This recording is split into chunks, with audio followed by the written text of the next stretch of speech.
Welcome to Crappens. Don't wait a week for a new video. Join our Patreon at the Crappens On Demand level for instant recap access. Link in description. Enjoy the show. Hello and welcome to Watch What Crappens, a podcast about all that crap on Bravo that we just love to talk about. I'm Ben Mandelker, and joining me today, Ronnie Karam. Hi, Ronnie. How are you? Hello. Hi. Hi. You having a nice day? Having a nice Friday?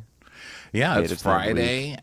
We've got more problematic Southern men on TV and some new women to worry about and call the police about on Southern Charm. Say, please guard this person because these men are about to use this woman and spit her out. Okay, please get to Charleston and help a girl named Molly who already seems like she's on the goddamn brink. Okay, please get over there and help this woman.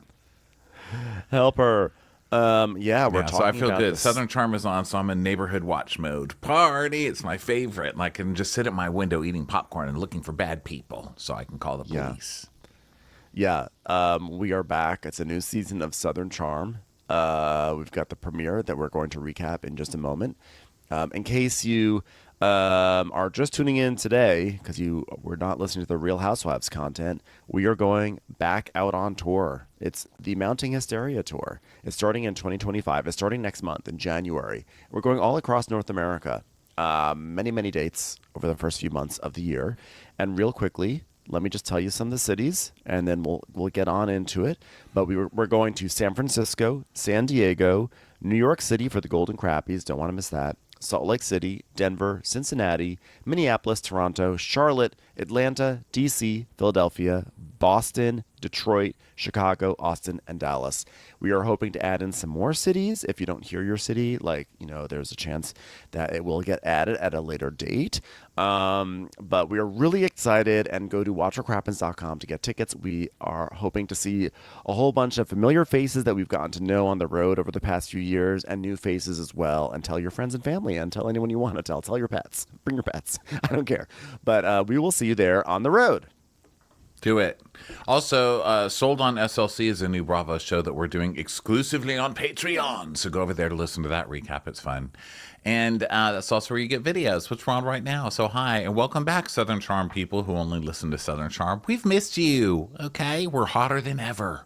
Okay, so let's start with a new season of Southern Charm. Let's see what Shep is lying about this year about making himself Shep version 10.0, because this is season 10. It's all a lie. Don't fall for it. Shep has done nothing to help himself but go away and do drugs for 4 days. So don't believe him. No. Hey, I've grown. I went down to South America and tried ayahuasca, and now I've had visions. I'm healed. Gosh golly, I'm just a man. So here we go. We start at Madison and Brett's home. God bless Madison for having enough charisma to pull this off, because this man is like dating a coaster. He's like, not a roller coaster, like a tea coaster. Just a coaster that sits there. And you're like, why is there a coaster on this table? He's so boring, and it's like so cute, but literally looks like an unanimated Lego person. Oh, ouch. He's so cute, but does he ever talk or move or do anything? just a classic, a Lego classic, Lego person classic, just not moving, just there. I get that. Because, when you see a Lego movie or something, they're so cute. And it's like, oh, my God, they have so much charisma. But then you see them in the stores and you're like, oh, how'd you ever become popular? Like, you don't do anything. Yeah. Yeah. He's a classic, hot guy, not always a lot in terms of the personality. But he is there, and they are cooking breakfast together. And he's like, what else do you want me to do? And she's like, just sit there and look pretty, be born for corn, And then they hug and stuff. So then we go to Shep's house. It is time for the annual Shep in the shower scene. Nobody wants to see this, okay? No. Every year, Shep needs to get naked for the camera. Now, this time he is kind of a V because he's been working out, so that's great. Yeah. Put it away, boy. Oh, those buttocks. Those buttocks are out once again. And then we go over to Taylor's house, and she's FaceTiming with her boyfriend, Gaston. And Gaston, we heard about on 2 separate shows last year, Southern Charm and Southern Hospitality. So Gaston has been making the rounds, but now he's finally arrived on TV. So she's FaceTiming with Gaston, and she tells him his haircut looks nice, and he's like, with the hat on. Yeah, because he's wearing a baseball cap. She's like, your hair looks good, which is so Taylor, you know? And I can't with a man this thirsty. First of all, he's trying to get on 2 shows at one time. And second of all, his parents named him Gaston. I mean, I know that means I should hate his parents. And I know there's people in the world named Gaston that don't have anything to do with Beauty and the Beast, but he does. You know that he was named, his mom got pregnant in the back lot of a Cinemark and named him Gaston. I can't. Yeah, Sorry. I just need to know who's naming their children Gaston these days. That's all I want to know. I want to know the thought process. I want the behind the actor studio on the name Gaston in 2024. They're girls with really oily hair and Mickey Mouse ears tramp stamped onto their lower back. Yeah, I think that's fair.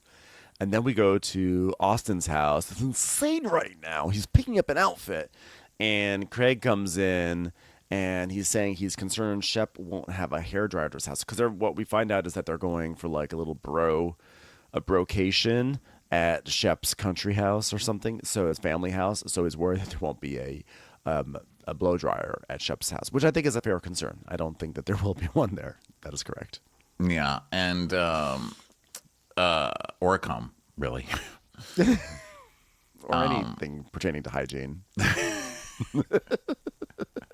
Or any people from the family actually doing any work. It will be straight up, indentured servants at this point. Garsh dance. Yeah. Yeah. So they're not allowed to say yeah, they're gonna go out there, household. and Austin's like, when I go on road trips with Craig always drives. Like, if I'm an amateur psychologist, it's probably a control thing. First of all, get some control and put your tongue in your mouth. How is your tongue still out of your mouth after all these years? Learn to control it. Go to a class. You know what I mean? Put your tongue in your mouth, sir. It's because you drive your car by using your tongue to control the stick shift. Craig is like, I'm not going to abide by this any longer. And it's because whenever he drives, the windshield wipers keep coming on because they sense the spit hitting the window. Craig has a much simpler reason that has nothing to do with psychology. He's like, I'm always driving because my friends are always drunk. Right. So that explains a lot. Although, is Craig not drunk? Although I guess he says he's not drinking anymore. But like, Craig definitely has put in some time being pretty drunk driving those golf carts around Charleston. And then Craig pulls away with the trunk open and goes the wrong way down a one-way road, which just goes to show you being sober doesn't necessarily make you smarter, okay? Sometimes it just makes you smell less like Bartles and James. Yeah. Is that still a thing? Do people still drink Bartles and James? I don't think so, but I'd like that you keep it alive by mentioning it every so often. Because I remember those commercials. There was like the chubby guy and the tall guy, right? And they had like a deadpan delivery. It's a great commercial, and I love them. But either way, Craig is a terrible driver. No one's really a good driver on this show. I feel like every single season someone's getting into a fender bender, right? I feel like it's even in the trailer this season for Patricia. Even Patricia crashes her car this week. I mean, they don't care. That's what happens when you're like rich and you've got like history in a town. The companies, the police, the company might as well be. The police are just like, go ahead. I knew your dad. All right. I also feel like they do their driving tests on horse-drawn carriages in Charleston. They're like, all right, parallel park. So they're just used to different vehicles. So then we go to JT and Venita. Okay, this season's going to trigger me. I'm telling you right now. I can already tell. This was a pretty tame episode, but I was getting triggered left and right. This is really going to bother me, this JT and Venita thing. I can't take it. I already can't take it. Why are you debasing yourself like this, Venita? I get that you want to be on a TV show. I get that they probably told you need to actually do something this year besides have a pretend boyfriend in another city. I get it. This is not the thing to do. Please, anything else. Rob a bank. I mean, I don't care. Trip an old person and get in trouble. Slap somebody. Throw a drink on somebody. Start a fight. I do not care. But dating JT is where I draw the line. Yeah, it'll be fascinating watching JT's downward spiral this season because, in case you missed it, he officially quit Southern Charm. He still had like 2 weeks of pickups to do or 2 more interview sessions. Which, by the way, really, sir, finish your job. Just do it. I really enjoyed JT last season. I thought he was a great addition. But I thought his most toxic trait last season was that there were some times where he thought his shit was more hilarious than it really was. And you could see he was like really leaning into shtick, like the time he was flopping around in a river. And my fear, which I think has totally come true, is that this season, since he had a little bit of wind in his sails, he was just gonna like double down on all that stuff. Be like, people love this, right? So I think we're gonna see him try to do that shit. It's not gonna land, and he's going to just spiral out of control. And it'll be fascinating to watch. So he also soft launched a new girlfriend who's not Venita on Instagram right around the time that he had a fit and left. And then the girl's sister was like, what the fuck? And people are like, this isn't even his girlfriend. Like, what is he doing? It's like announcing.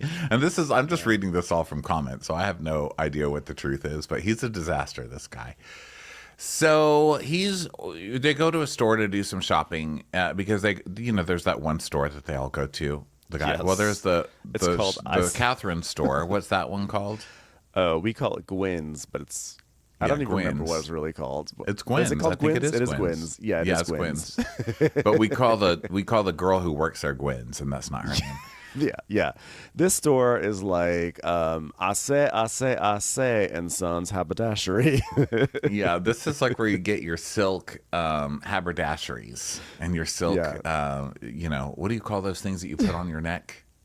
I like a cravat, an ascot. An ascot, yeah. Yeah, like every single season they come in here to get like a tuxedo blazer. I'm like, what are you guys doing with your tuxedo blazers? Why you always need a new one? But they always come in here, and then that guy comes out and he's like, well, I say, is it time for a new blazer? And you're like, every single time. And then they have a whole scene. And JT's like limping in on a cane. And I love the South because they just openly make fun of people with canes. It's like there's no line there where they're like, hey, someone's with the cane. Maybe we shouldn't make fun of them. They're just like, what is the kind of part of the outfit? You damn Yankee. I never met your daddy. Where's he from?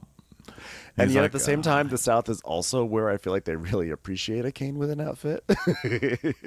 Well, that's true. Maybe he's not even making fun of it. Maybe he's just like, oh, is that part of your outfit? I love that. You want to see mine? Hey, you want to have a cane fight? I'll show you mine if you show me yours.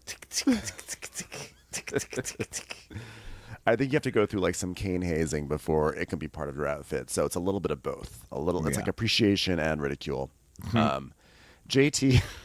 JT, he tells a story. He's like, I went to Costa Rica and I'm going down the mountain in an ATV. And I'm like, I don't need to hear the rest of the story.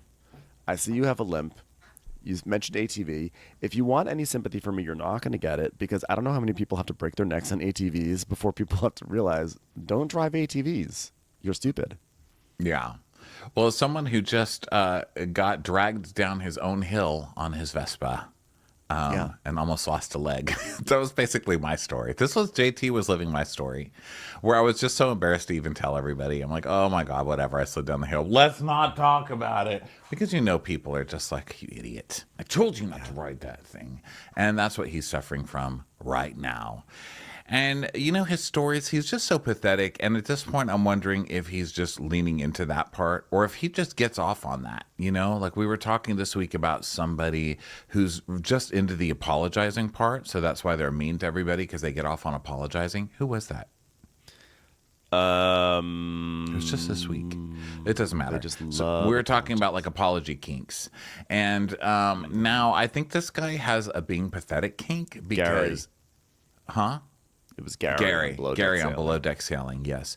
So this guy is really into just being pathetic and having people laugh at him. Because he could have told a story like, I was on an ATV, I was in Costa Rica, I saw an animal, I sweared I wanted to save that baby kangaroo, and I flipped over and I could have died, I almost lost a leg. And that's it. But instead, he tells this story. He's like, yeah, I was in Costa Rica, I was going down a mountain and I hit a little dirt drift and then, projected pretty far down the side of a mountain.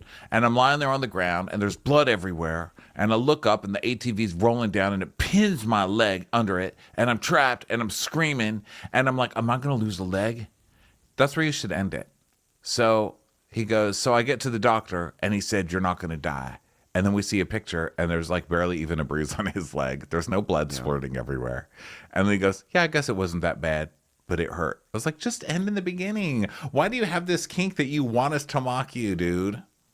A real reality star would have chopped off his own leg and told, that's what you do. That's how you create a storyline, okay? For another season.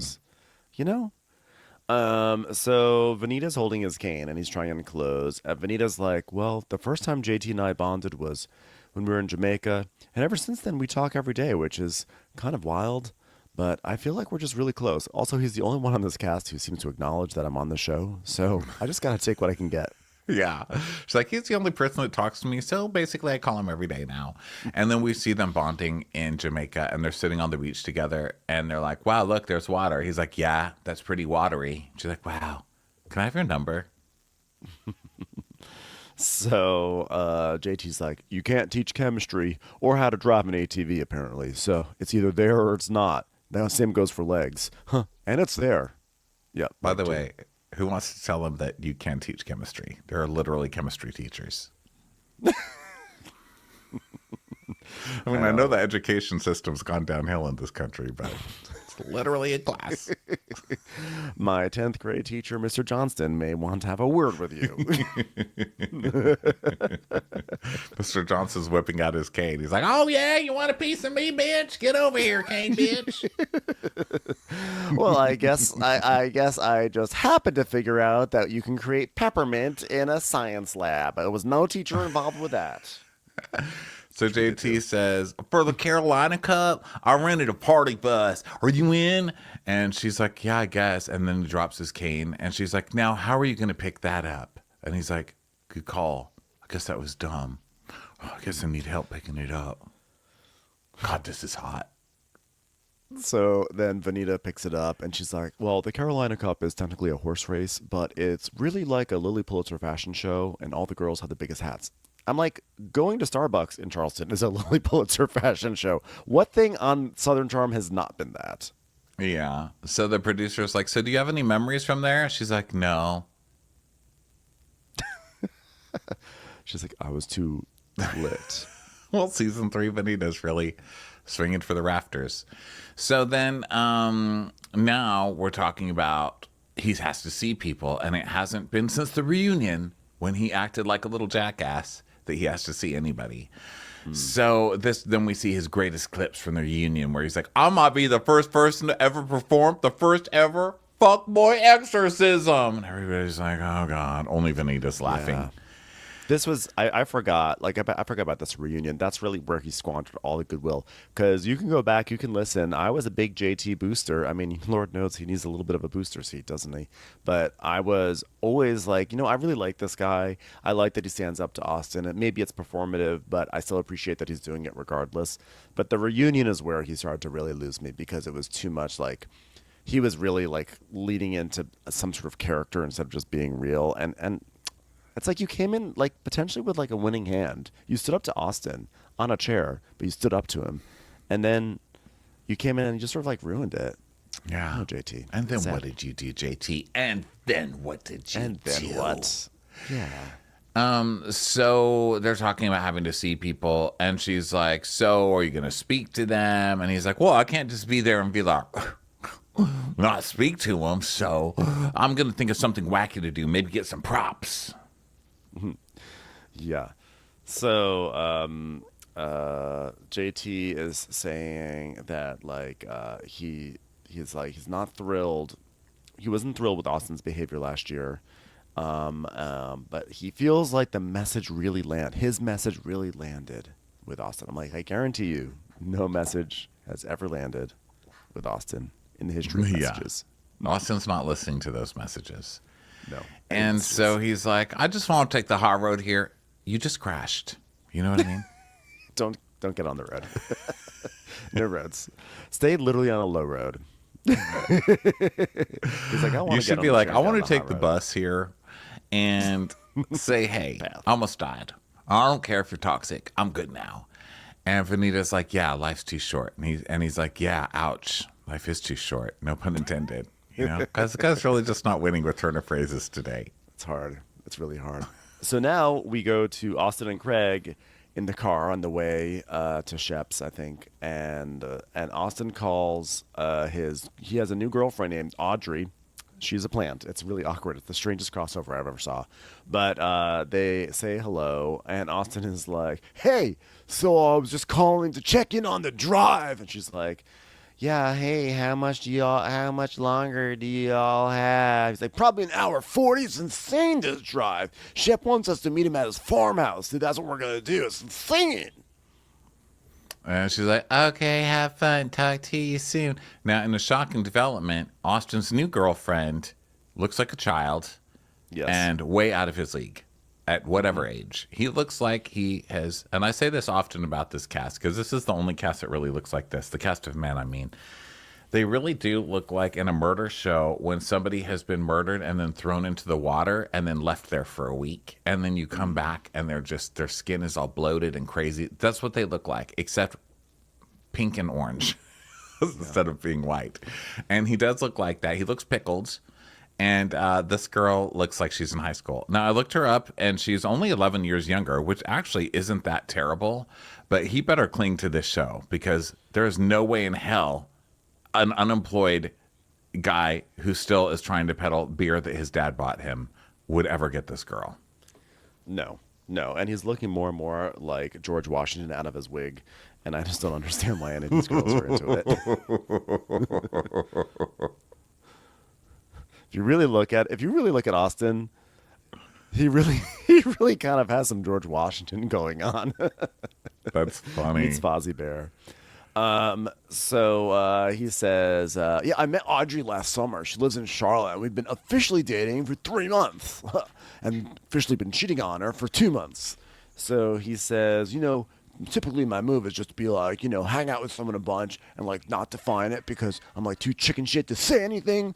But like with Audrey, like I'm the one that actually brought up. So I was like, we should define the relationship. It's insane. I'm like, you don't get any trophies for doing the bare minimum and expected step in a relationship when you've been seeing someone for 3 months. Like, congratulations, you did what everyone else does. Yeah, but that's a big step for Austin because he never defines the relationship, right? So he's like, I defined the relationship. So now I know now I'm technically cheating on somebody, which is like a huge step for me. I can't say we were on a break. Now it's technically cheating, guys. Well, he realized he could add something to his arsenal, which is that when he gets accused of being immature, he'd be like, what are you talking about? I was the one who said I wanted to be in a relationship in the first place. I do want this. Yeah. So, whatever. I said it in a confessional where it really matters. So then we see a flashback to where Austin is talking to Audrey, and he's like, how's my little Pookie monster? And she's like, tired. And then they kiss, and that's the end. I'll bet she says that a lot. Hey, baby, how you feeling tonight? Tired. You want to make love? Tired. Can I get on top of you? Tired. Can I just breathe on you? Tired. Can I get a what? Tired. You know what? He is exhausting, so I get it. And so then he goes, yeah, we have a lot of nicknames. There's Pooks, there's Pookie Monster, Pookapotamus. I'm like, maybe give her like a nickname that's like more flattering. He's like Pookapotamus monster. Like Pookie dog. What is it's like Puka poop. I don't know. Puka sloth. Pukadillo. Puka booger. Pukanoceros. Puka vomit. Puka feces. Puka fart. Puka sludge. It's just so weird to tell people, like, hey, this is my girlfriend. This is my girlfriend, Audrey, because she still takes her lunch to school, But for me, like, it's a big step. It's a big step.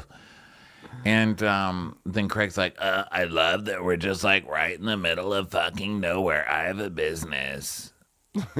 I was like, yeah, we're on this road for 30 miles. I feel like everywhere is the middle of nowhere after you leave Charleston. I don't know.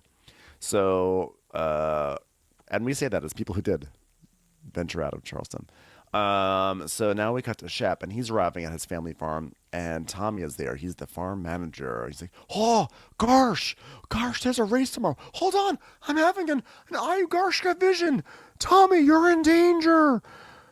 You're going to spill coffee tomorrow. Sorry, I'm getting all these visions now that I've done ayahuasca. Anyway, Craig and Austin are on their way. Look at the, oh my God, what am I going to wear? A white linen suit. Check this out, Tommy. Tommy's like, I don't care. Yeah, Tommy's like, please pay me. Please pay me my $5 a week so I can go to bed. And Shep gives us the lowdown on this place, which, you know, if you're not feeling uncomfortable with this, you really haven't read history. But here's Shep. My family's farm is in Boykin, South Carolina, which is like a 1-minute drive to the Carolina Cup. Boykin is my family on my dad's side, so the town is named after them. Okay, so they've got a whole town named after the other side of his family. King George III granted the Boykins the land in 1780-something, so my dad has a deep connection and love for it. Do you even have to pay property taxes on it? This is not fair. Isn't there a literal movie called The Madness of King George? Literally. Like, I feel like the moment that the king's court realized he'd lost his mind, he's like, hello, everyone. I've given some land to a man who says gosh all the time. Sir Gosh Goshington of Boykin, America. Yeah. Like, our king has lost it. Were the Boykin family slave owners? Yes, they were. So there you go. Yeah. I mean, I guess you could probably slavey. pick any family line on this show out. But yeah. Yeah. I mean, I think that's what we're all thinking. Like, yeah, I feel like there's more to this story, Shep. So, aren't we lucky? We got gifted this in the 1780s. I'm like, yep, sure, you built all of that yourself there. Looks great. And what a your legacy great-grandpa you did a are. great job building this house on his own. Sure, he paid really fairly for labor over there. Yeah. Look at some papers. Well, it's been in your family for like 200 and something years, and look, and now, and to show for it, they have you. They have you, shit-faced. Shit-faced Telling an on the employee show. how much you're not shitting the floor this time and expecting a gold medal for it. But yeah, he's out there in the Boykin house. And Tommy's just like, oh, still so you still got the teeth you found in the upper drawer, huh? These are my grandpa, Tommy Boykin's teeth. And Shep is like, gosh, yeah, I went to Costa Rica and I did ayahuasca. I told you about it. Did you ever look it up on YouTube? You know what the internet is. Do we allow you to have the internet? Anyway, I'm just recalibrating now. I've had so many visions. Wow. I love that Tommy's like, sure did. Sure looked it up on YouTube. Watched a lot of videos about ayahuasca. And Tommy's just probably Googled, ayahuasca. How long does it take to kill a person? How much does one need to overdose on ayahuasca? How do you get someone who's high on ayahuasca to pay you more? Tricks and tips. Tommy is planning on killing his ass immediately. So then Shep is like, yeah, what happened in Las Vegas was very sobering, no pun intended. So we see footage of him being wasted at BravoCon, and he's like, at BravoCon, I was out of control. And the 9 other seasons of Southern Charm, but that's fine. We can focus on BravoCon. Yeah. Ayahuasca's like 3 years of therapy in one day. So he's talking about how... Just ask Jesse Lolly. Exactly. The other piece of shit man this year who's like, I'm really going to get in charge of myself by going to take drugs on a drug trip with a bunch of other dudes. And it really worked. Worked out great. I think though for Shep, he takes a different variant called ayahuasca. It's for people of his... I just saw visions of ascots, paisleys, stripes. It was crazy. Gosh. I'm so much better at golf now. I had a real breakthrough.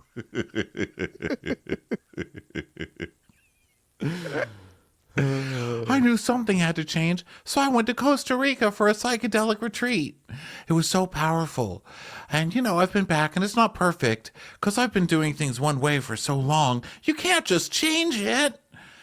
Go to fucking rehab, bro. Like, when you're that blackout drunk and you're falling down, going to do drugs on a retreat. And look, I know we're going to get emails from people who are like, ayahuasca saved my son's life. Okay, great. I'm not saying it can't help. I've been a person who's been helped by psychedelics. I've had my life changed by psychedelics. Literally have. I'm not even making a joke. I can see the power in that. It does not make you sober. Okay? And it does not change your life to the degree where you're this fucked up of a person and an addict. And it's not just drinking every once in a while. It's drugs, it's drinking, it's everything else. You don't go away for a drug retreat and just because it's not Coke, you're suddenly healed. Okay? Mm-hmm. But on the other hand, you could just do ayahuasca and be rich and be like, I'm fixed. In which case, why even bother getting sober? Like, stop even lying. Like, that's my thing about it. You know what I mean? I would appreciate, there was someone in my family, I've told this story and named this person before, but I'm going to leave their name out of it this time because I've grown. But we asked her to stop drinking and she was so offended. And we're like, you're literally drunk. You threw a bowl of soup at a restaurant last week. Like, you literally need to quit drinking. And so she did. She became miserable. This is normal because it takes a while to acclimate and get out of your system. But it lasted, I think, a week and a half. And she got so miserable. And she called a meeting and she said, listen, everybody, I appreciate you guys caring, but I don't give a fuck. I have made it this far in life and I've worked my whole life. And at this point, I want to be drunk every day and I'm going to be. And if you guys don't like that, then you should never come over or call me again. And I was like, you know what? Respect. And to this day, no one has ever brought this up to this person again because what are you going to do? And at least they respected it, and Shep's not. He's going to just try and win all of this. He's putting a victim cloak on where he was drunk. He was in a bad place. So now he's a victim and everybody has to be nice to him. You don't get to do that when you're not making any changes, sir. Sorry. Victim cloak denied. But luckily he has employees who have to tell him that he's changing because Shep is like, I'm trying to be healthy, and Tommy's like, it's working. Oh yeah. Gosh, I appreciate that. Thank you so much, employee, for telling me that my one night of ayahuasca has fixed all my sobriety. Do you know how disappointed great granddaddy Boykin is up in hell heaven, just looking down on this or up at this and thinking, this little fucker, I worked 0 days in my life to afford this man a perfect life, and now he ain't even drinking every day? Get out of my house, Boykin. I didn't put whiskey in a barrel for 400 years and say, open this up on March 3rd, 2025, just to have my scion go sober. No, sirree. Go hug a tree. Thanks, Obama. Wow, amazing that they already knew about Obama back then, but they did. They're like, no, I don't know. Ghost. It's his no, ghost. I think that like Sir Boykin was like, I just did some ayahuasca, and this is what I've got to say. Thanks, Obama. Don't know why I'm saying it, but I feel like it'll make sense at some point. Gets passed down generation after generation. Your great grandpappy used to always say, thanks, Obama. So now Shep's like, it's crazy because I'm healed, but Austin and Craig are mean to me. They blew me off after Vegas when I needed them the most. And he's like, I need them to understand how much they hurt me. And this right there is why I'm pissed and why he's triggered. He's triggered me because nobody who's making an effort to heal themselves ever blames the people around them.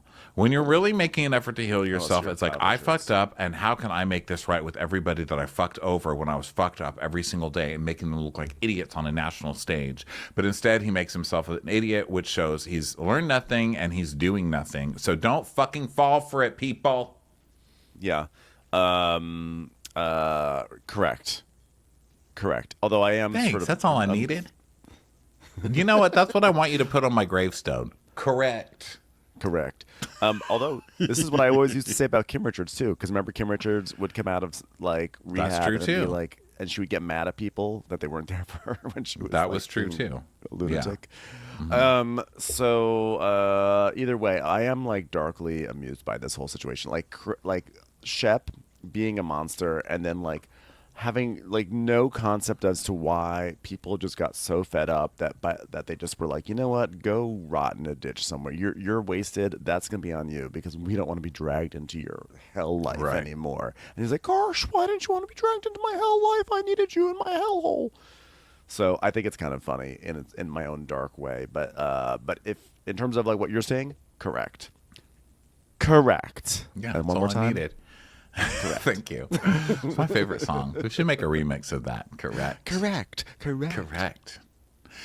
So then we go back to Craig and Austin in the car, and Craig's like, I want to have a relationship with Shep again, mostly because we're shooting and like the show's about us. So like we see each other in the gym and it's pretty surface level. and then so we cut to the gym, which is just all three guys seeing each other and like doing that high five, way high five, where it's really high because they're all tall. And then they just say, sup, sup. Which, by the way, no different than it Sup. has been for the past 10 years on the show. But sure. Sup. Sup. I mean, it's not like what it used to be. And the question that I have for him is like, is this just what does he want? You know, like if he honestly wants to change, like we can be there for him to lean on. But like, I want clarity for him, you know, because like we're already like fucking split. But also, if he does have anything to say, like he needs to tell me everything and all the juicy details because like Paige said, I have one job and one job only. Wait, she just said stop saying this part on TV, and I'm still speaking. I am still speaking. What? Wait, now she's really mad at me. Oh, sorry. I was supposed to stop talking.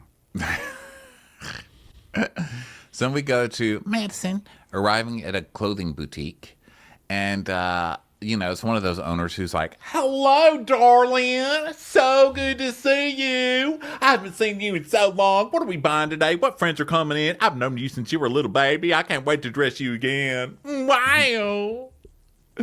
And she's like, So I'm throwing a party for the Carolina Cup. So I have a Carolina Herrera dress, but I'm always open to other things. Get it? Carolina Cup, open, Carolina Herrera dress. Okay, never mind. Anyway, give me a dress. so Stacey, Is that the vibe we're going for? Because here's what I want to know. How do you want to feel? I care about what's inside Madison, okay? What do you want to see come out? What do you want to feel? Stacey's here for you, baby. Corn. I want to feel like corn. Corn, still into corn. But this time we're going to be popcorn, big corn, huge corn. You're going to walk in there and people are going to say, who's the big corn walking in? And then Madison's friend Molly walks in, and Madison's like, Oh my God, we look just like twins. and Molly's like, I know, right? Like I'm like her giant twin. And Stacey's like, oh my God, Molly, good to see you, darling. How's your mother? God, I've loved you since you were a baby. How you doing? Get over here and sit on my lap. You want to suck my breast? Get over here. And Molly's like, oh, hi, Stacey. How are you? They do that like Southern. It cracks me up every time I see it. It's especially the ladies that do this to each other, and it just cracks me up. And they're like, oh, hi. They just scrunch their whole face up at each other and squint their eyes. And then Stacey goes back to normal immediately. yeah, and Stacey's also trying to like, she's trying to flex in front of America. She's like, oh, you know what, Molly, you're so easy to dress because I've dressed you for so many shoots. So hear that. Christian, what's his face from Project Runway? I do styling too. So then Molly's like, yep, that's right. 12 years Christian of dressing. Cineramo. 12 years of dressing. 12 years of getting stuck in a hat that looks like it's from Blossom. Love that. Thanks, Stacey. I love modeling in the South. Thanks, Stacey. So Madison's like, Molly is one of my favorite people in the world. She's basically like a human version of corn. And she's a model. So I used to do her hair and makeup for She's funny. She's weird, but like in a good way. I love that. I love good weird. So they're making small talk, and they love her new hair. Stacey's like, I love your hair. Your mother's seen your hair. Your hair is nuts. I'm throwing a party for your hair. I love it. This is going to be great hair for our next shoot because we've done so many shoots together. Isn't that right, Christian Siriano? So Molly's like, yeah, I know. I'm healing from trauma from my last wave. So they're like looking for clothing and everything. And Madison she's like, oh, that would look real good on your butt, girl. She's like, oh my God. I know people keep asking if I got a BBL. I'm like, no, I just gained 25 pounds. I'm like, I'm not sure if I see the BBL, but I'll let you have that one. Yeah, I thought you meant the gaining 25 pounds because I was like, can I please gain 25 pounds and look like that? Because and I don't what see a that stunner! either. Oh my god, I see none of the above. Yeah, she has like young Jennifer Coolidge face. I really like her, by the way. I really automatically she like seems this like a girl. good. Well, it's so funny because she was so easy in front of the camera, and when she said she was a model, I was like, I guarantee she was on Top Model at some point, probably one of the later seasons. There's just something about her look that and then she says in a few moments that she was on Top Model, so she probably got her like reality TV like training wheels on with that show, and now she's like ready to go for Southern Charm. Yes. So they're trying on clothes, and then we find out about Molly, and she was on Top Model, as Ben said. And she's walked for Vivienne Westwood. She shot for Vogue. But, and here's her big story, I have a thyroid problem, and it causes my weight to fluctuate. So in the past few years, I gained 45 pounds, and I lost a lot of modeling jobs, and that's a mindfuck. So we've got a model with a thyroid problem who's going up and down on her weight and so insecure that she's trying to date a 60-year-old. So this is why I am calling the police, because when she mentions Whitney, which she does in just a second, and I'm sorry I couldn't wait to get there, I started yelling at the TV. Why? How has human resources not been brought to this show every single year? How many girls does this guy get to fuck to cast on the show? Like, what is the casting couch on the show, and why is it only okay to be on this show? It's annoying. It bugs me. Yeah, it's like yet another young female cast member brought onto this show dating Whitney. I can't. I did not even think about that. It started back in the day with little 18-year-old Catherine or whatever, who was dating Whitney on the show. It's like this whole show is a casting couch for Whitney. How is H&R not there? Get over there. We'll be on top of it. For some reason, HR somehow has a blind spot for this entire show. So they're making some like small talk about boobs and everything like that, and then they finally settle down with some mimosas. And Molly's talking about how she's excited for the cup and everything. And Madison's like, so you excited to see Craig? She's like, I mean, I'm not trying to flirt and steal him from Paige or anything. And Molly says that Craig and I have been flirty friends for a long time. And we used to sex each other and send each other naughty videos and stuff. I mean, I wasn't mad at it, I mean, Craig's hot. He's hot. Yeah. And Madison's like, okay, well, what's the last time you saw Whitney? And she just went over there and cooked him lamb shanks at his house. And specific detail. Yeah, but here's the thing: isn't Whitney a vegan or something? Wasn't that his thing last year that he's like a vegan and he's always eating healthy, or is it that he's always eating raw things? I don't know. He's on some diet. All I know is that we told Randy to make some lamb shanks, and he put a sneaker in the pan and nearly ruined the kitchen. So she went to cook him lamb shanks at his house, which sounds not smart because I don't think he eats those. And Madison's like, girl, that's the key. That's the key right there. And she goes, yes. And then why hasn't he wifed me up? Have you watched this show? What are you doing? It's like you're riding the ATV in Costa Rica. Like I already I know. Have you seen his Renob hat? What part of a Renob hat says that you're going to get wifed up anytime soon? So she's like, I just don't trust that he's actually ready to settle down. Girl, he's not going to settle down. Stop it. He's keeping that $100 million to himself. You all just need to go get a job. This is ridiculous. Stop debasing yourself for this man. Stop it. Yeah. Madison's like, Well, when he sees you dressed up tonight, girl, he might change his mind. I'm like, Madison, why are you saying these things? He is not. And I also hate the idea that, like, oh, if you dress sexy enough and pretty enough, then he may want to settle down with you. I hate, like, that's basically the undertone of saying something like that. And I know it's said not, like, sincerely, but it's kind of not sincerely, too. So, yeah, Whitney's not settling down, guys. He's not. Time to move on. And she's like, well, yeah, I know. Like, I'm 36. I mean, girl, the years of the people are getting divorced. People are getting divorced at that age now. So, like, there's, like, new men opening up. She's like, well, they're going to go through that whole phase. You don't want no used man. You don't want him freshed out. Okay? And she's like, no, because I'm a jealous psycho. She goes, cheers to that, girl. Same. I'll be like, here's an air tag. Swallow it, because I'm going to track your ass for the rest of your life. I love it. Here's an air tag. Swallow it. It'll track you the rest of your life. Oh, love that. So then we go to Shep and Austin arriving at the Boykin farm, and they greet little Craig, who seems a little low energy and depressed. I'm not going to lie. What happened to little Craig? He's just sad. Yeah, well, maybe because he hasn't seen his like girlfriend in forever, whichever girlfriend he has these days, because he always has a girlfriend every season. So Shep is like, "Come on, your rooms are upstairs," and Craig's like, "Yeah, let's have some chips and salsa." They're gonna have chips and salsa, so they all like settle in and everything. And Craig puts his dirty ass suitcase on the white linens and immediately gets dirt on the bed. And then it's just like Craig is such a I'm like, you have a linen company.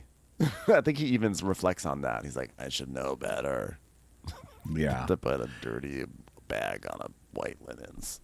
So Shep's like, my relationship with these guys, it's kept Charles up night and morning. Mostly because I tell him, Charles, you better stay up night and morning worrying about this relationship. I'm exhausted.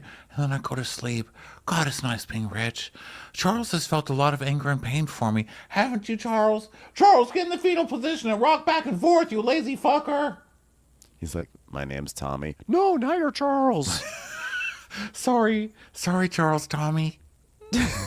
Gosh, I just have so much on my mind. I had a vision. Your name is Charles all this time. Oh my God. So Shep is like, hey, so guys, I want to talk to you because, after Vegas, I was like, I think I'm a little out of control. After I tried to have sex with the Wheel of Fortune slot machine, I thought maybe something's wrong. I don't know what's going on internally, but if anyone could give some help, guidance, or support, it's us, right? Like, that's what we do for each other.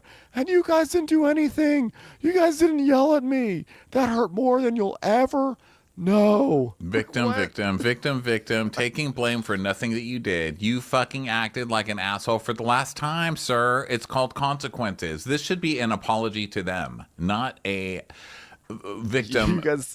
What is wrong with you? Well, also him saying, if anyone can give help or guidance or support or harsh correction, he's basically saying, if anyone can give tough love, it's you guys. So why didn't you guys give me tough love? What part of them ditching you as friends was not tough love? That's literally what it is. Did you watch your reunion? They gave you all those things. Yeah. And Craig, who also, I'm glad to see that Craig's like taking care of himself and stuff.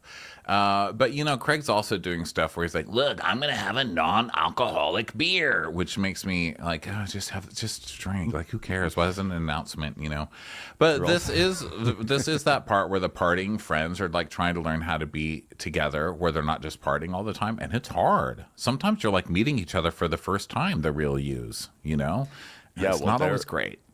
And the three of them are in like it's a funky situation because Craig is now he's pretty much sobering up because he has a catch, which is Paige, and he also has like a successful business, and he's smart.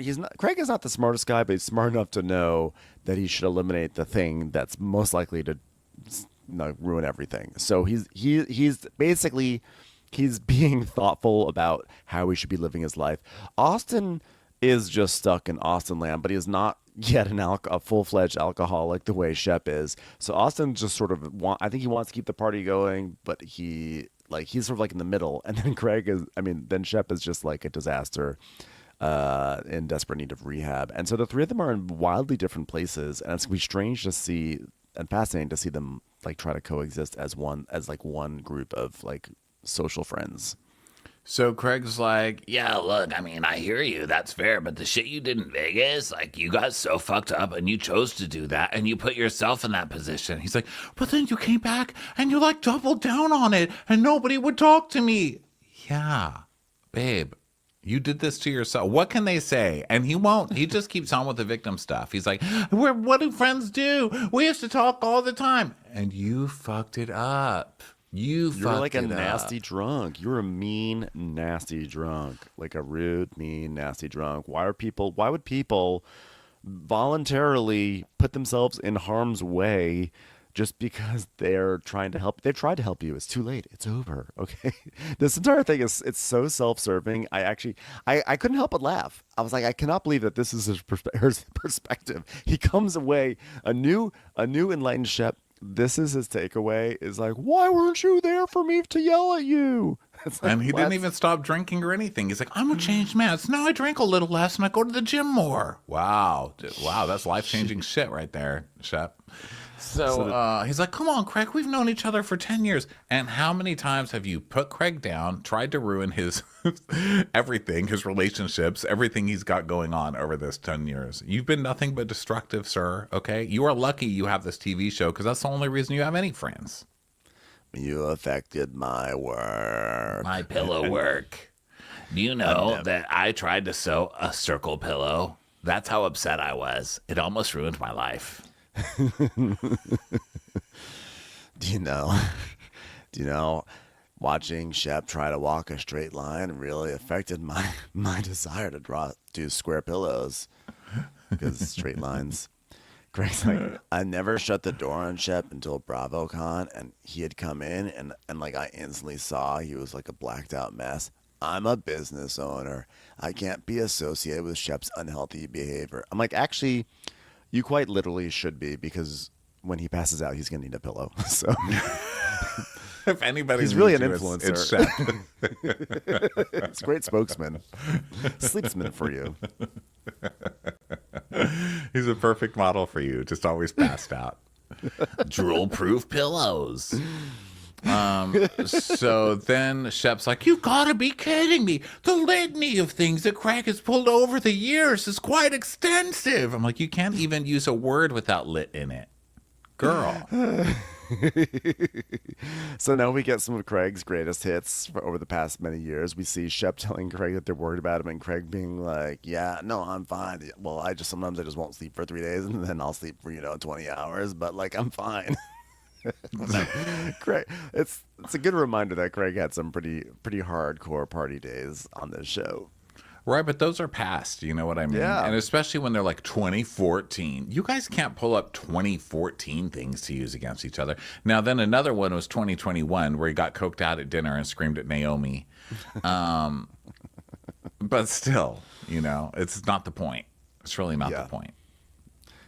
So Shep is like, for Craig to play the victim because of my actions, it doesn't really hit home for me. So I was like, Shep, dude, I mean, I didn't know if this was like you were being like real or this, but like, you just like wanted to make yourself seem cool. And Shep's like, I was on the ropes. Okay, yeah, but at that moment, I made a choice. And I was like, you need to set a fucking boundary right now. If this is going to be Shep's, behavior, I was setting a boundary, okay? And I also asked a girl out on a date to find a relationship. I'm like a grown-up now, Shep. Ugh. I didn't know I was such a pariah. You are. You're an assaulty pariah, okay? According to the stories about you at BravoCon. From the cast on the show. So he's like, I mean, this is all news to me. Sounds to me like you just don't see relationships the way I do. You see them with quadruple vision. Okay, you can't see straight. And Craig's like, No, I just think you fucked up, and then I've heard of bad nights you've had since New York. and he's like, oh, what? Sorry, I'm not perfect. Oh, There he okay. is. Every trophy line. Every single one. So like, what do you think? I'm like a masochist, and I'm gonna like keep sticking around. Craig, this is I Craig. told him to say that. Ring, ring, ring, ring. Hello. Craig, you're stupid. Love you, babe. Click. Craig, wait, Craig, did you tell Shep that you're not a masochist? Yeah. Okay, good job, chicken. So basically he's staying strong, right? But Shep's like, I did mess up, but it hasn't been pretty. I'm not perfect. And he's like, okay, so why would I stick around? For years I stuck around. And he's like, Craig, what do you mean? You're not doing me a favor. I'm not a charity. He's like, well, you're asking us to treat you like you are a charity. And he's like, no, I just want you to impart some of your journey. Here's their journey. Here's Craig's journey. Craig was fucking up. He almost got dumped and lost his entire life, and his business partner probably almost stopped working with him. And then he cleaned up to keep it all, and now he's still clean. That's his journey. Do it. in the past year, I haven't been drinking, and it changed everything for me, and I'm happier and healthier, and my relationship is so much better. Great job, Craig. I knew you could land that line. Paige is just on the side, just typing out all his lines for the scene. So then we see a flashback, actually, of last week. Craig is talking to Paige, and he's like, I am where I am because I started to make a choice for my future self instead of my immediate self. And you were a huge part of that, chicken. I was the biggest part. Yeah, I was the biggest part of that, stupid. Yeah, okay, the biggest part. I was the reason. I wasn't a part. I was the pie. I was the whole pie. God, I hate pie. Why am I talking about pie? Craig, don't ever bring up pie again. Okay, I'll chicken. never bring up pie, chicken. What about chicken pot pie? Am I allowed? No, Craig. No, that's all pies. disgusting. What even is All that? pies are Flour bad. pie? It's disgusting. Put flour in the water and try to feed that to people? Where do you live? I literally don't understand how people do things down in Charleston. Okay, get a salad. I love Craig having this moment of introspection, but he ends it with the word chicken. Like, I realized that in order for me to succeed and for me to do well, I can't just think about what I want. I have to think about something larger, something bigger. I have to think about me and the people I love and the world around me, chicken. Yeah, so Craig's like, I needed to take a step back. And he's like, yeah, well, I think it's just communication. They communicated very clearly with you. Okay. And he's like, even if that lunch was like, this is how we feel and we're going to take a step back. They literally told you that in front of America. I could have used that. You're using too much. That's the point. I just want to clarify that I did need to take a step back, but that's only because I finally took a vaccine, so made me walk backwards. It wasn't anything about you, Shep. So basically, Craig goes to the kitchen and he breaks a chair first. And he's like, I don't know what's up with me breaking chairs. Maybe because everywhere you go has 900-year-old chairs. Can we just get a chair? That's true.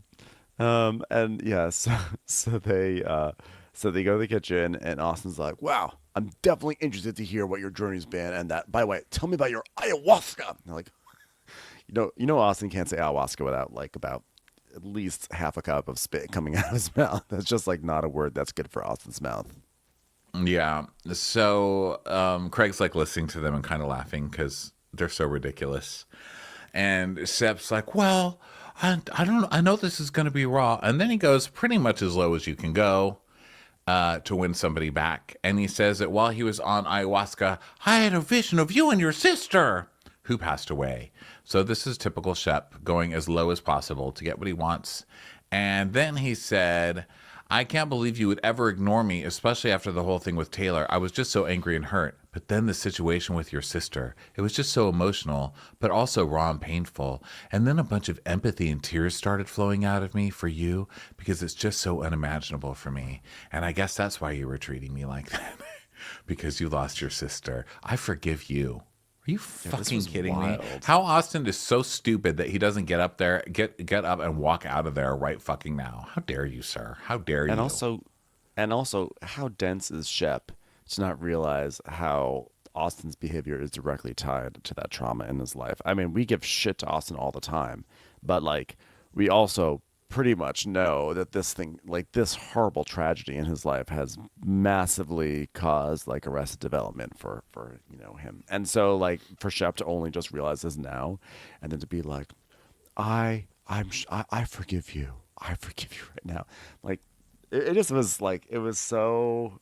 It's gross. It was wild. I couldn't believe it. It's gross. It's pretty sad manipulation. And Austin's like, yeah, my therapist brings that up, and she'll connect dots back to certain traumas in my life about it. And then Austin's basically like, well, I'm glad he had a vision about me because we're friends. Deep down, we're still friends. And then Shep goes, yeah, and also I had a vision of Taylor, too.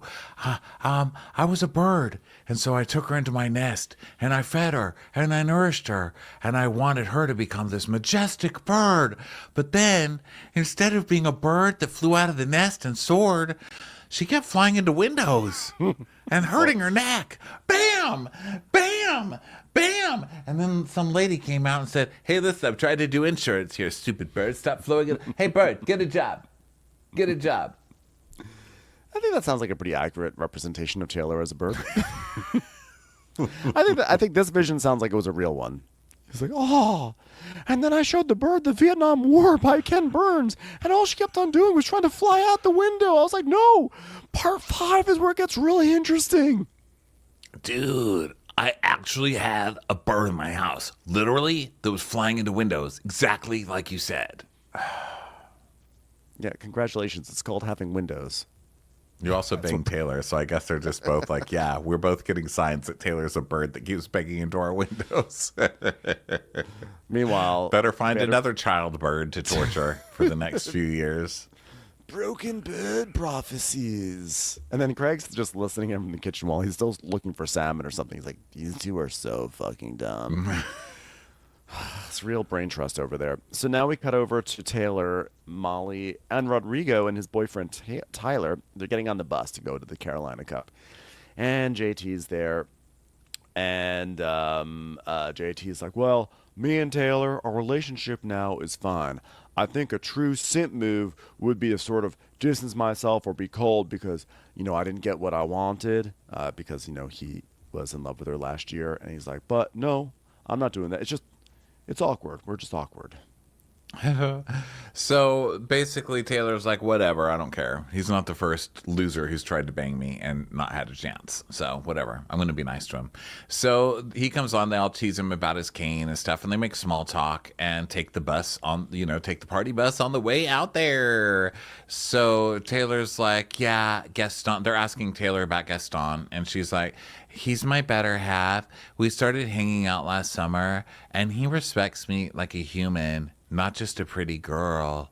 Like, I'm not just a girl. I'm like a girl with, like, flavored soda water with alcohol in it. Yeah, I'm sure that Gaston is really gonna be a gold star winner for you. Can't wait. There will be no other shoe that will drop. None whatsoever. All the shoes are on.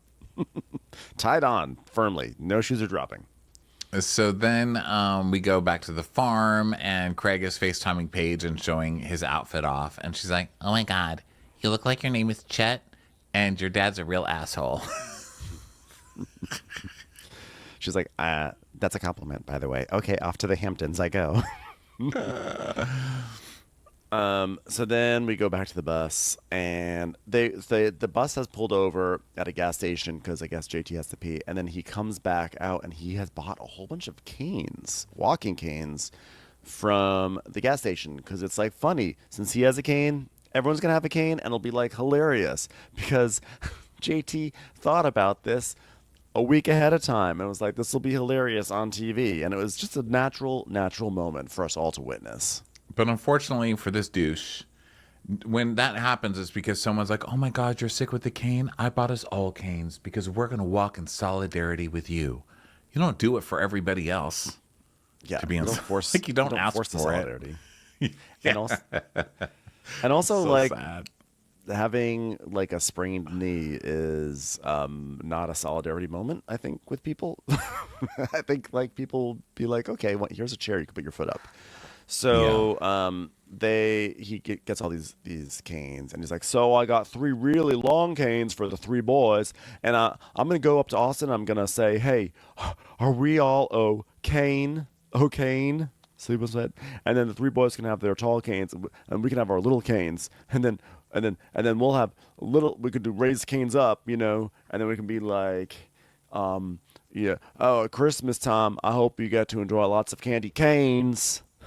And I'll be like, did you study economics? Did you enjoy that Keynesian economics? Yeah, I he's go on. so stupid, and go nobody on. laughs. And but I do laugh at the friends because they're like, "Wow, you're like a cane influencer."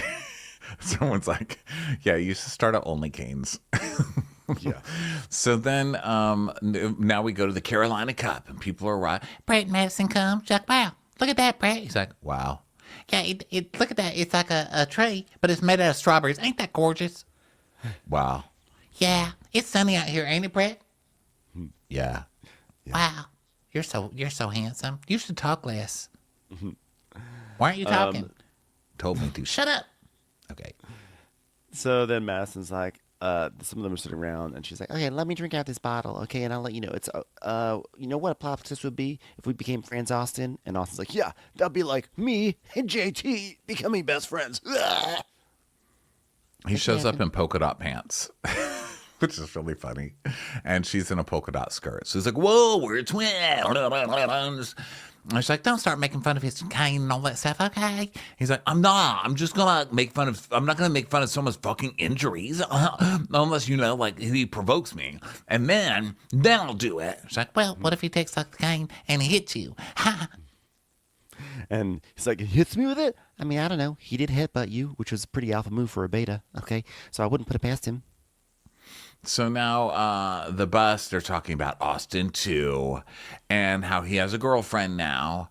And Taylor's like, wait a minute, they're actually dating? And Rodrigo's like, oh yeah, we went to Hilton Head with Austin and Audrey, and that was last summer. And Leva's like, wait a minute, I'm Leva, and this is why I'm on the show. Last summer he was dating her? Well, I know a whole bunch of girls that said that they're dating Austin, and it's been between last summer and now. So it's like, don't, Austin's still a cheater. What a shocker.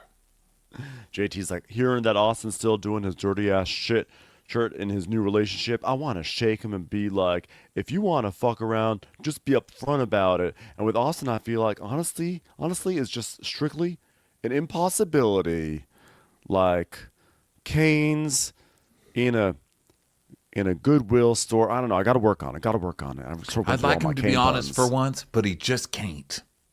So then we go to the Carolina Cup again, and Brett's like, wow, I looked it up. There's only 2 tracks in all the U.S. who don't do gambling. This is one of them. Craig's like, how do they even make any money here if they can't take bets? Madison's like, tickets. Stupid. Hey, hold on a second. I'm going to call Paige. Hey, Paige, I just called Craig stupid. Good. Let me do it. Craig, you're stupid. Good job, girl. Miss you. Thanks, chicken. So everyone is getting off the bus. Everyone is like, "Oh, this is nice." Everything. They like go into like a tent or something like that. And you know, Taylor says she likes Austin's polka dots. And then Molly hugs Craig. He's like, Molly and I only knew each other online, so our sexting like didn't even count. And he says we never even hooked up in person or anything, but it doesn't feel like weird. It's all like in the past. Paige thinks it's like so funny. Like, Paige, don't you think Molly's funny? I want to kill her, Craig. I want to kill her. I want to put her head on a stick. Haha. Yeah. So now JT starts passing out canes. And everyone's kind of groaning because it's not great. And he's like, I'm going to get this over with. What's up, handsome kings? And he walks to the guys. And he's like, let's not mess around. Just get it over with. And Craig's like, dude, are you good? Are you good? And so he gives them canes. And he's like, after my near-death experience, I was a little harsh on you during the exorcism, Austin. But I'm happy as hell for you, brother, that you got a girlfriend. So I got something for you. A cane, which is also taller than me, and I didn't realize that until I'm giving it to you right now, but still, hope you enjoy it. Oh, what? You're not going to beat me with this? He's like, no, I'm not fighting with you. This is your cane, because you've turned over a new leaf, okay? Water under the Costa Rican bridge, because I was in Costa Rica where I got my injury. God, it's just like, I'm really just kind of taking over pop culture right now. I kind of get that feeling.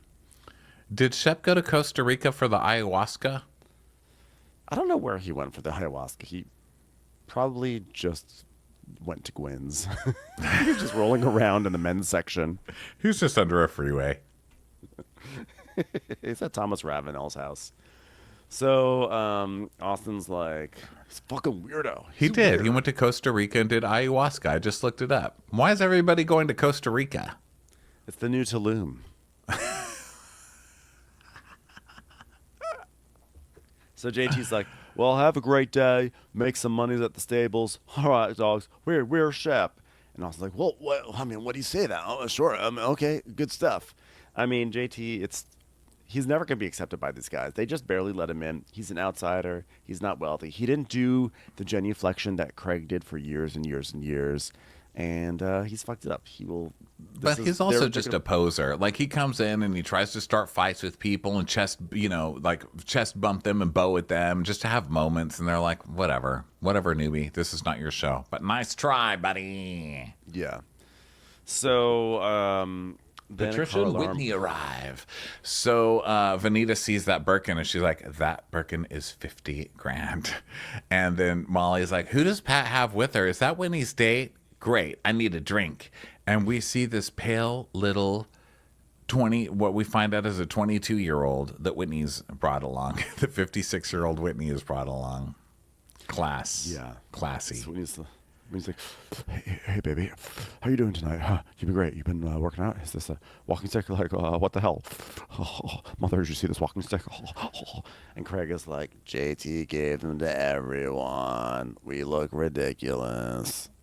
So Molly's like, so is that your date? And he's like, yeah, that's my date.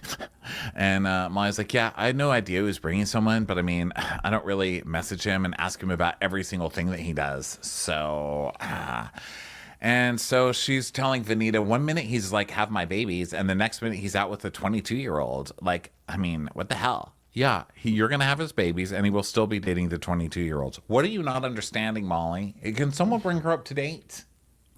Why does every woman want to date this toxic dump of a man? Not just Whitney, all of them. Every man. Whitney's on worth the hundreds show. of millions of dollars, so I think that's the why on the Whitney. And he controls this show, so I mean, I can kind of get that one. But I'm saying all the men, they're all just like toxic dump disasters. They're just, every single one of them has so much baggage, and Craig is the one who's shown the most promise. Maybe he's graduated from the toxic dump at this point. But between Austin, Shep, and Whitney, like, why? There's a big pool. Why do you keep going back to these three people?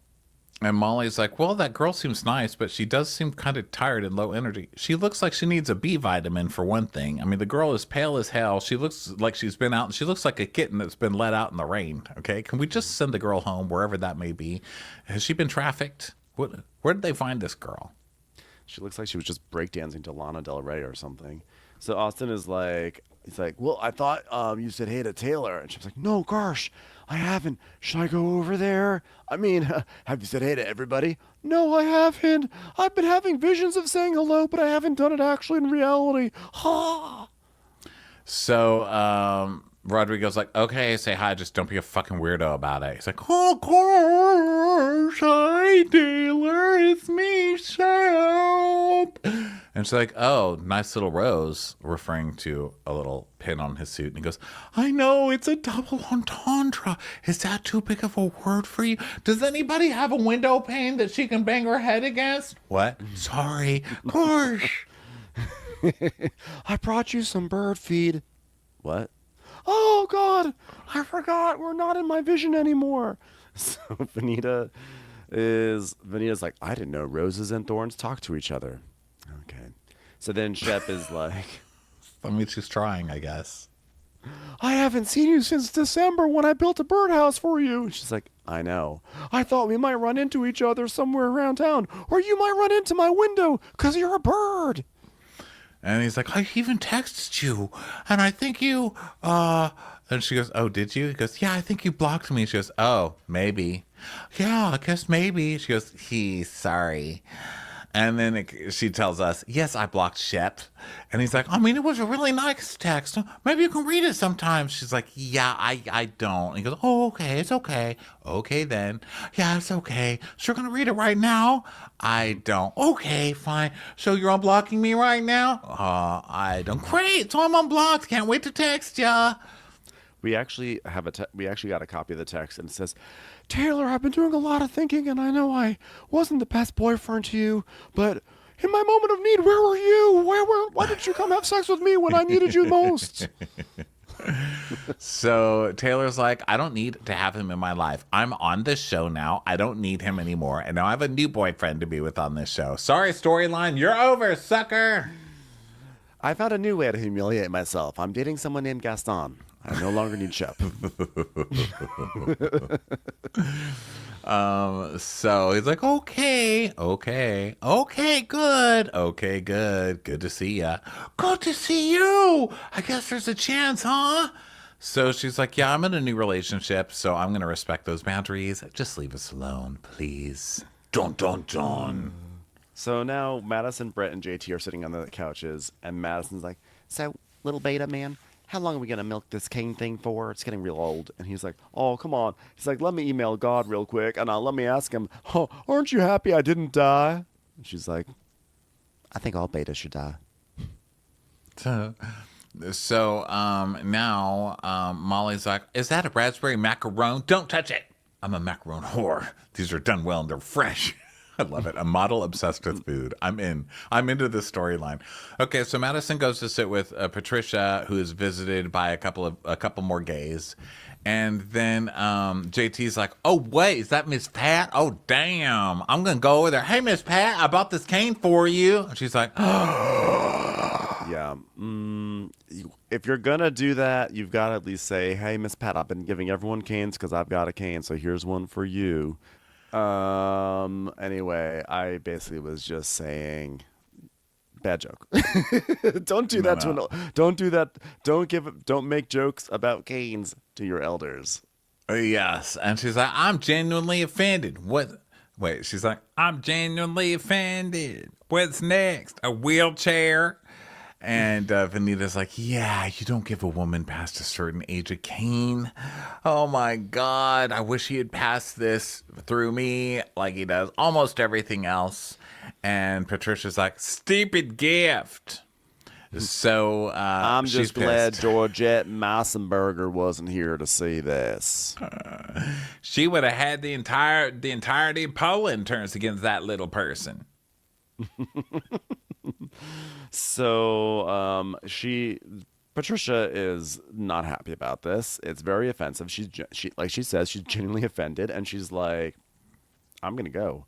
So JT's like, But also, it's funny that nobody in the cast was even like, oh my God, he's doing that because he gave everybody a cane because he has a cane. No one even tried to save him. They were just like, LOL, you idiot. Just and he watched didn't try him to save sink. himself. Like he didn't. First of all, he should have been the first one to save himself. But second of all, no one tried to help him. No one tried to clarify. So she just is like, "Oh wow, so you're just giving me a cane because I'm old. Got it. Thanks." So he's like, "No, I'm not a mind reader, but there's some coldness in the air. I think maybe we're missing the point here a little bit. It definitely doesn't feel like Costa Rica. Am I right? That's a thing now, right? Right?" I was like, here's the thing about the South. Everyone can be huge, lovely, kissy, cheeky, but then that's just surface. And then there's layers beneath it. No, there's not layers beneath it. You were a fucking rude asshole, and she treated you like a rude asshole and walked away. What are you not understanding? No one's being fake with you here. Yeah, and I guarantee this is going to lead to his downward spiral, which is like him being like, "Whoa, like everyone thinks I'm an asshole, and it was just a joke, and now everyone's accusing me of being an asshole." Well, you should have made a better joke. If you have to explain your joke, then you made a bad joke. Oh yeah, we see that the entire season's plot for him is that he calls Patricia a bitch for this, and is called out on it, and starts spinning out of control, denying that he ever called her a bitch. That's his whole storyline for the whole season. That's some funny shit. So yeah, that's basically what we happen. We see the coming months and everybody fighting and going crazy, and that's JT is not looking good for JT. Nope. But it's nice to have Southern Charm back. It's always a fun time, and Yeah, get some rage out on you always enjoy douchebags. Yeah, exactly. Fun times. Thanks, Well, everyone. everybody, thanks so much for being with us. This was great. If you want to watch these on video, join us at Patreon. It's also where you will be finding all of our bonus episodes, including Sold on SLC, which is up now and will be the next few weeks on Patreon exclusively. Also, go get tickets for the Mass Hysteria Tour. We start in next month, really, in January. So it's coming right up. Go to watchwhatcrappens.com to get your tickets. That's also where you find tickets for the Golden Crappies, which are on Broadway this year at the Town Hall in New York City. So we are so excited for that. It's going to be a big musical extravaganza. So plan on coming out there for that. And we love you guys. We'll talk to you next time. Bye. Bye.